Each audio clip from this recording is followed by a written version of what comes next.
একামতে যখন হাইয়া আলাল সালাহ হাইয়া আলাল ফালাহ বলা হয় তখন আমরা কি করি? দাঁড়িয়ে যাই, ঠিক কিনা? এটা খেয়াল রাখবেন, অনেক মসজিদে আগে দাঁড় করিয়ে দেয়, এটা কিন্তু মাকরুহ। এটা কি মাকরুহ? নিয়ম হলো ফিকহ ফাতোয়ার মাসলা অনুযায়ী একামত যখন হবে, নবীজির নাম মোবারকের যখন জিকির হবে আশহাদু আন্না মুহাম্মাদার, তখন শ্রদ্ধা ভক্তি বরে সম্মান জানানোর পর হাইয়া আলাস সালাহ হাইয়া আলাল ফালাহ। এখানে আবার মতভেদ রয়েছে বিভিন্ন মাযহাবের ইমামগণের মধ্যে।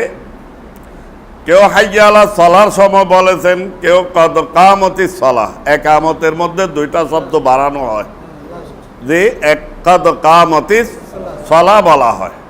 এই সময় দাঁড়ানো বা হাইয়া আলাস সালাহ বলার সময় মোট কথা হলো এটাকে এইভাবে সমাধান দেওয়া হয়েছে যে আপনি হাইয়া আলাস সালাহ হাইয়া আলাল ফালাহ বলার সময় দাঁড়াবার প্রস্তুতি নেবেন। যখন বলা হবে কদ কামতিস সালাহ, নিশ্চয় নামাজ কায়েম হচ্ছে, তখন আপনি দাঁড়িয়ে গেলেন, তখন আপনি দাঁড়িয়ে গেলেন।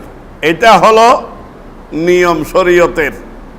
আগে ভাগে দাঁড় করিয়ে দিয়ে কাতার সোজা করুন, সব বরাবর করুন, এটার কোনো নিয়ম নাই। এটা সুযোগ থাকলে আগে দাঁড় করিয়ে কাতার সোজা করার পর বসায় দিতে হবে। আর যদি এই সময় করা না হয়, একামতের পরে খোদ ইমাম সাহেব বলবে যে আপনারা কাতার সোজা করুন।